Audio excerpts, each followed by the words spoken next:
Fully Staffed, the definitive guide to finding and keeping great employees in the worst labor market ever. Written and narrated by Eric Chester. A few words to help you maximize your time and derive the most useful and relevant content from Fully Staffed. This book contains 18 chapters, and those chapters are divided into 3 sections or parts. Part 1, Surviving the Shortage, contains 3 chapters to help you gain clarity on why there is a labor shortage of this magnitude and why it's not going to go away even if the current period of economic prosperity comes to a screeching halt. You'll also learn why it's important to stop fishing for employees and start hunting, and you'll discover the #1 rule, often overlooked and minimalized by your competitors, for being a fully staffed employer. Part 2 is entitled Finding and Keeping Great People. Now this section contains 12 stand-alone chapters, meaning that you don't have to listen to them in any sequence to get the full benefit out of each. You may even decide that one chapter is not relevant for you in your business or industry, so you can move on to the next without feeling that you're going to miss a key principle that is required to understand what's in a future chapter. Now give each chapter a chance, but navigate freely between these chapters as you choose. Part 3, Keeping Great Employees, concludes the book with 3 important chapters that are essential to any business owner, leader, or manager aspiring to be fully staffed. You'll discover how to screen, interview, and track candidates through your hiring funnel.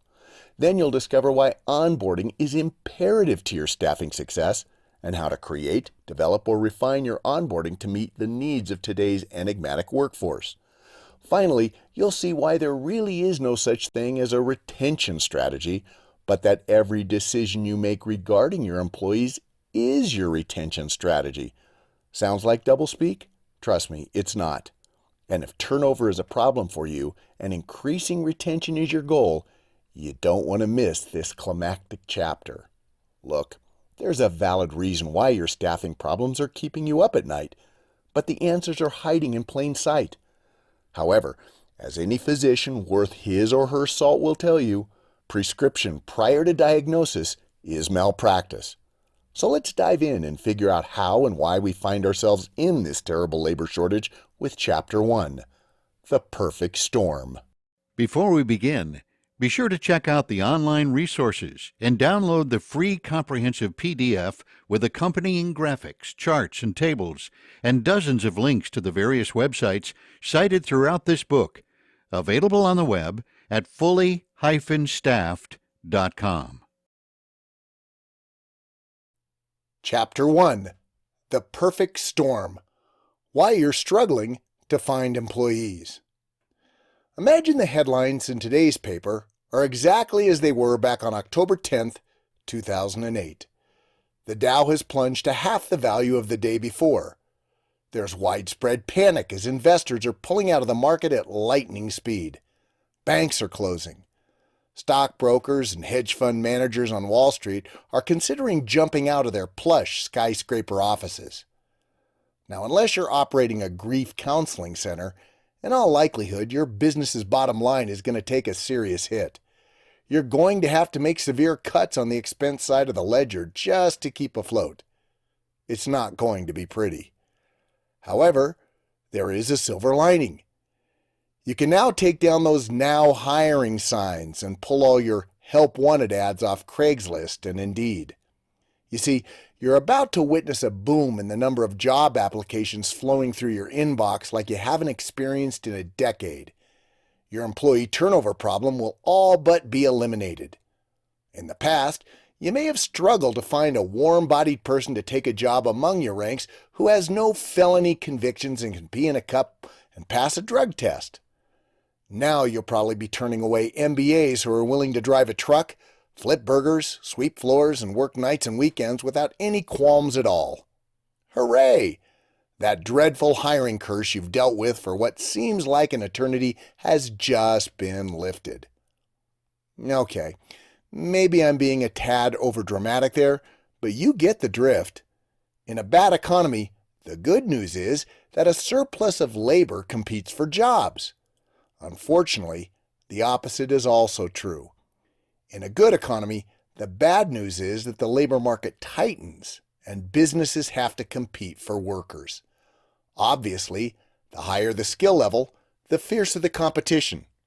These are the facts, and the facts are crushing you. Is this book right for you? The current reality is that the labor market is nearly drained. You need many more skilled workers than are available, and you picked up this book because you're having trouble finding and keeping solid workers in your business or organization. Now, if the above statement isn't true, you should consider reading a different book, and then do a happy dance followed by a celebratory toast. But if you're still listening, then there couldn't be a better, more timely audiobook for you. When you first got into business, or when you were first promoted into a managerial or supervisory role, you probably thought that your biggest problem would be finding and attracting new customers, clients, patients, etc. Am I right? But all those early struggles now pale in comparison to the challenges you're facing. How in the world are you supposed to find and keep employees, especially those that are in less desirable positions that you really rely on so heavily? Let's be honest. These jobs are taken by people who earn less money and make fewer decisions than those to whom they have to report. In theory, these jobs shouldn't be so hard to fill, and yet, somehow they have been.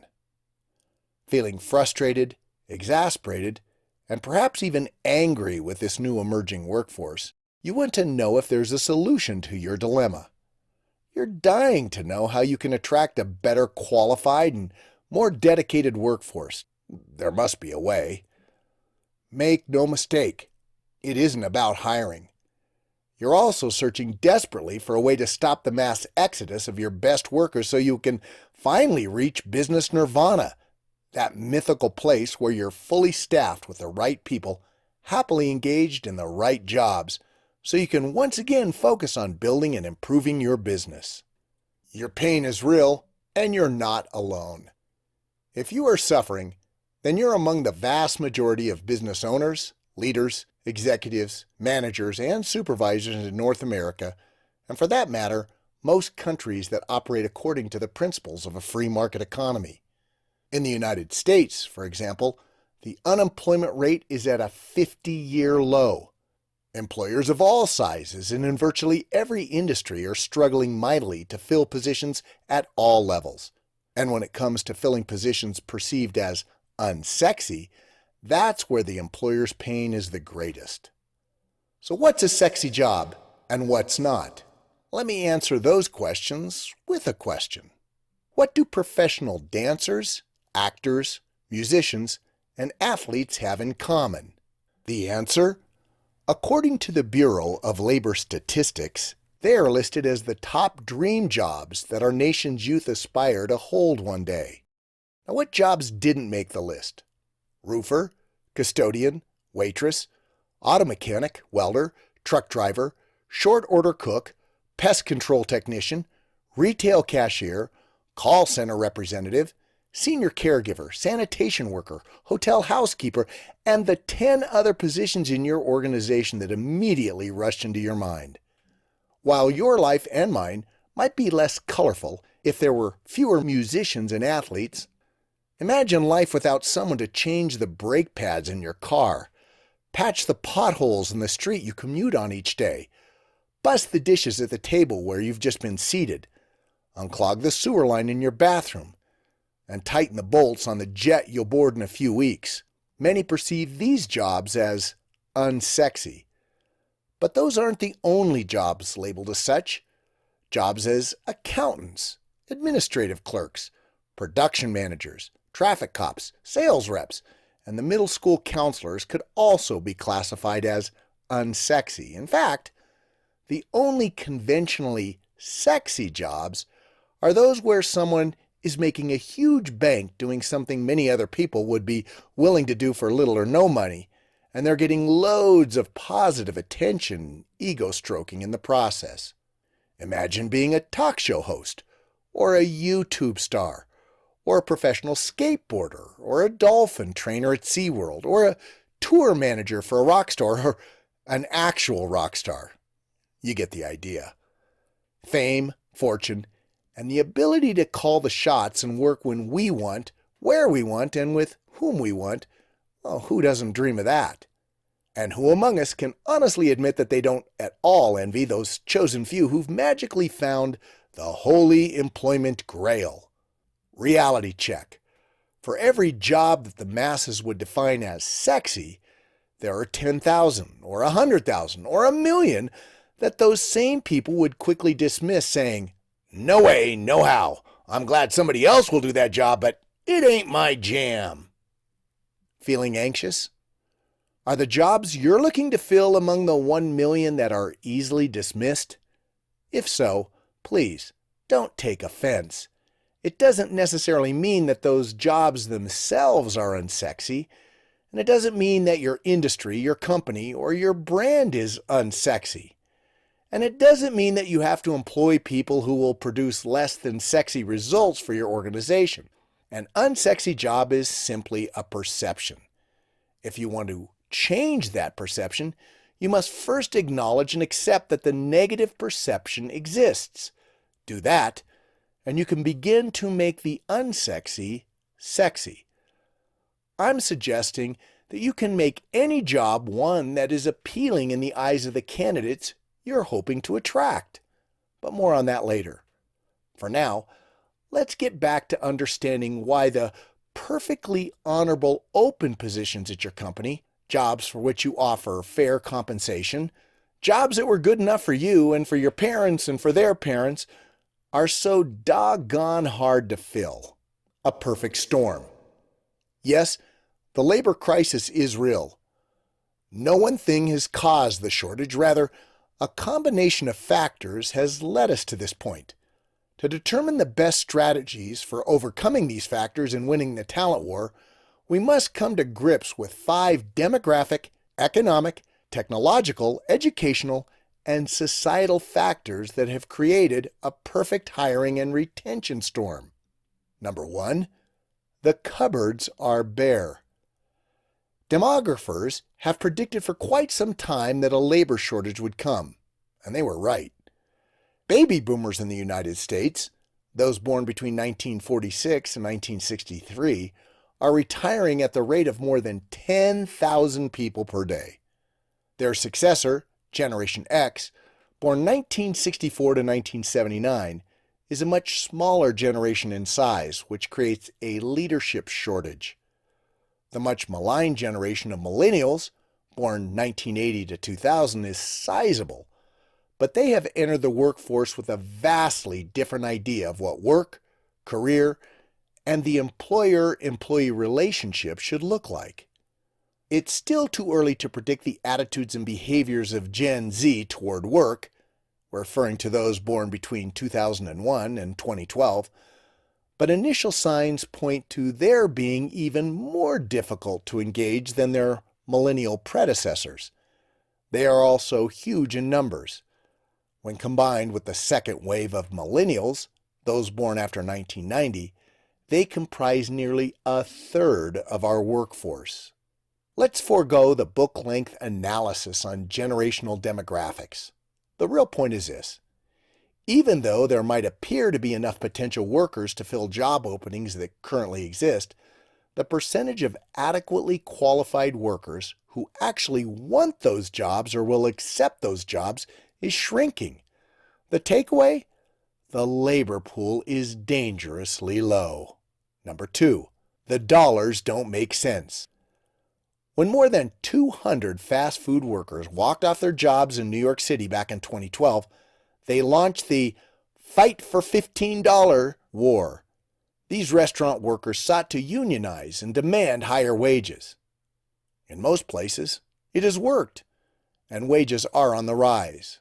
But unfortunately, for the millions of employers who've always depended on young, unskilled, hourly workers, this movement has been a punch to the gut.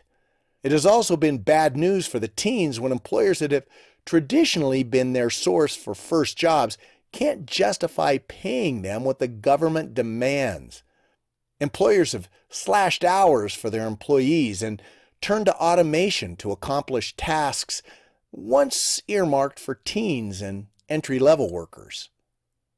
Rising wages in the restaurant industry have created big problems in all industries.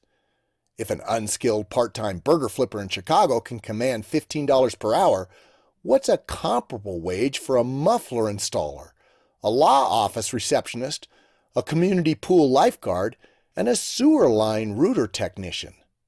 Number 3. Technology is creating as many problems as it's solving.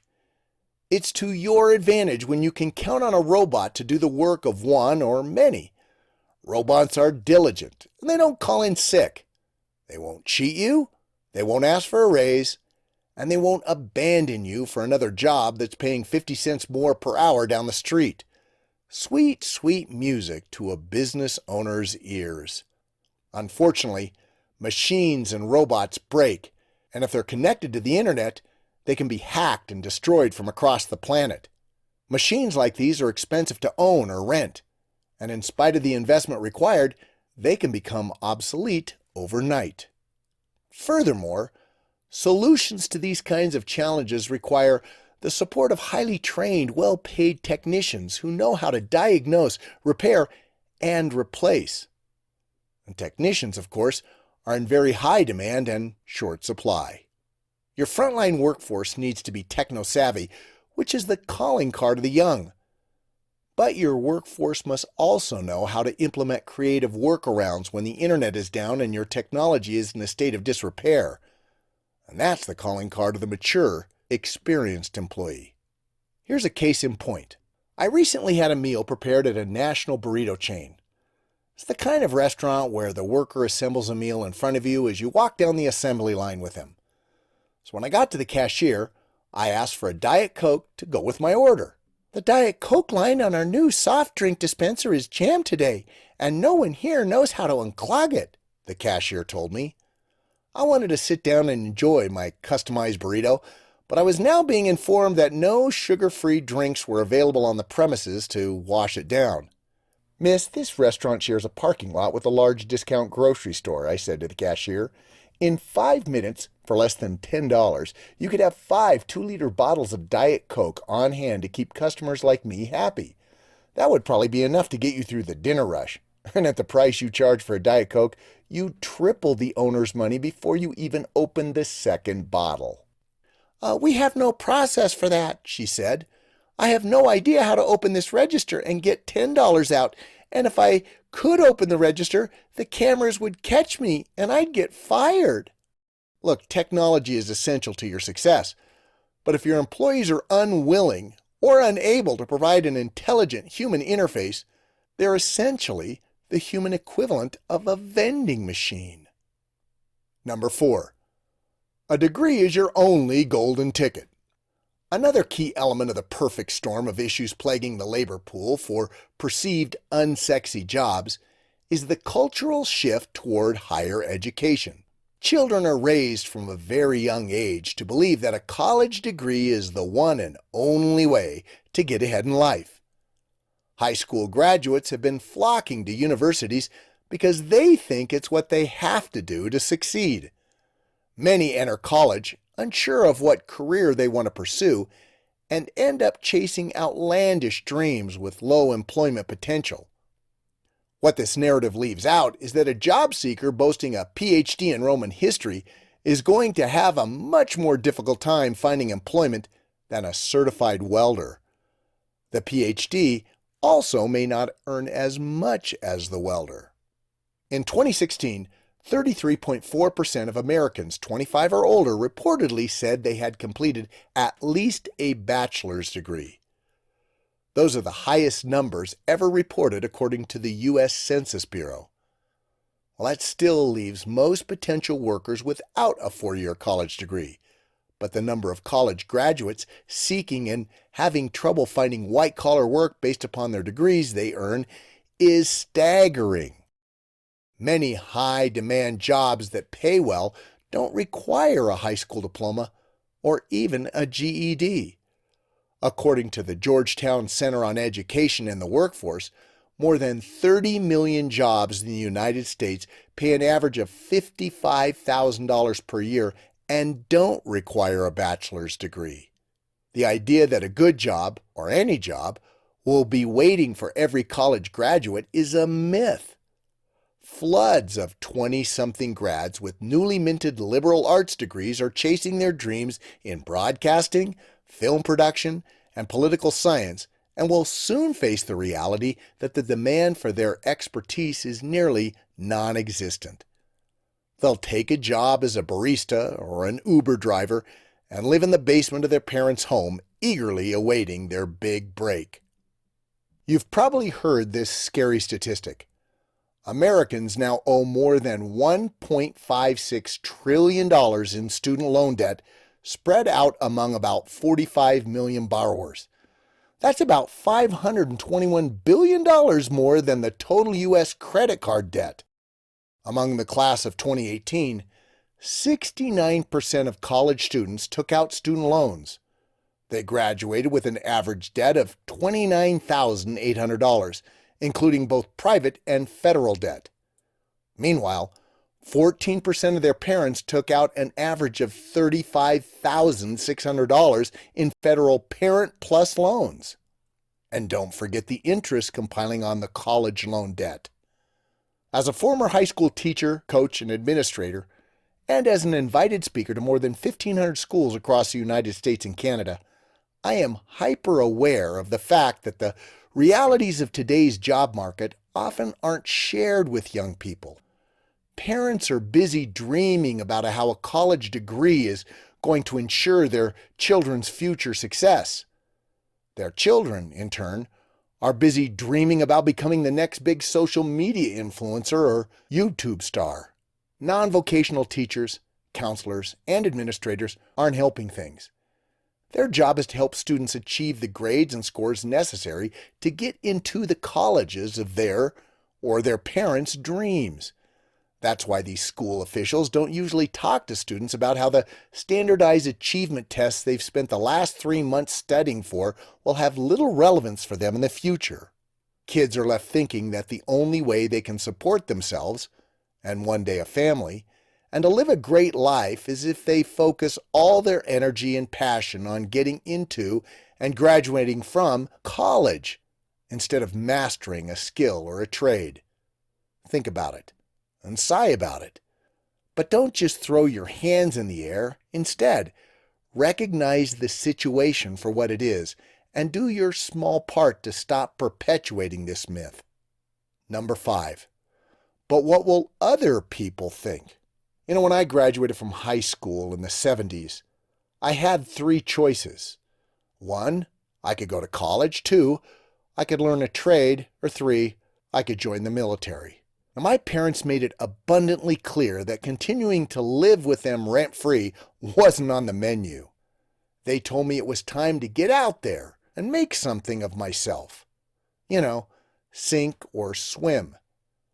Back then, my parents had 2 televisions, and I got all my news and most of my entertainment through the 3 network channels available. When I was 18, the world seemed like an awfully huge place with a lot of scary stuff going on way over on the other side of the planet. At the time, I was semi-aware of some of the career opportunities in Metro Denver, the only place I'd ever lived, and I knew what some of my friends were planning to do after graduation. I didn't play an instrument, and I couldn't sing or dance, so I didn't see a future as a rock star. I had no skill in acting, so I never once considered being a TV or a movie star.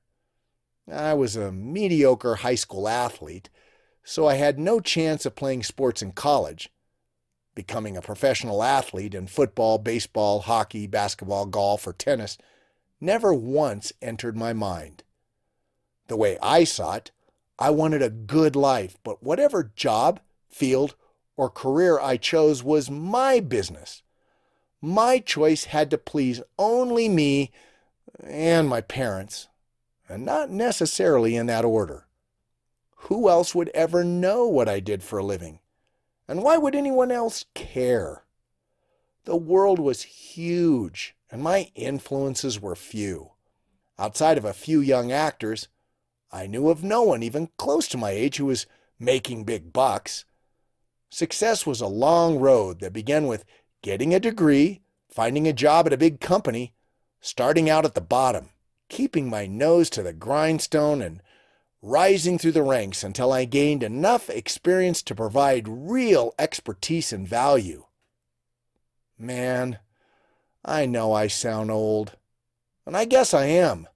My kids and my grandkids have grown up in a world where 8-year-olds become instant superstars on America's Got Talent, where 14-year-old gymnasts win Olympic gold and land mega-million-dollar endorsement contracts, where professional video gamers and sunglass-wearing poker players are considered athletes, and their sports are now broadcast on ESPN, where the 7-year-old YouTube star of Ryan's Toy Review earned more than $22 million in 2018 simply unwrapping and playing with new toys.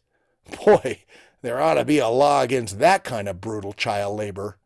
Where the next social media sensation is just a viral discovery away, prompting teens to rack up friends and followers by the hundreds and thousands. Is it any wonder why so many 16-year-olds show up for their first jobs with a, "You want me to do what kind of grunt work for a measly $10 an hour" attitude? Separating effort from reward. Your emerging workforce has been completely submerged in a culture filled with images, videos, and 24/7 stories showing their peers being paid ridiculous sums of money for what typically amounts to no real contribution to the greater good. Stories of 19-year-olds making an honest living as drywall installers or rental car agents are nowhere to be found, while the odds of your frontline workers replicating that kind of funny money success are slim to none. They stand a better chance of winning the lottery. The notion that they are only one viral video or one cool app away from owning a private island is firmly implanted somewhere in their DNA.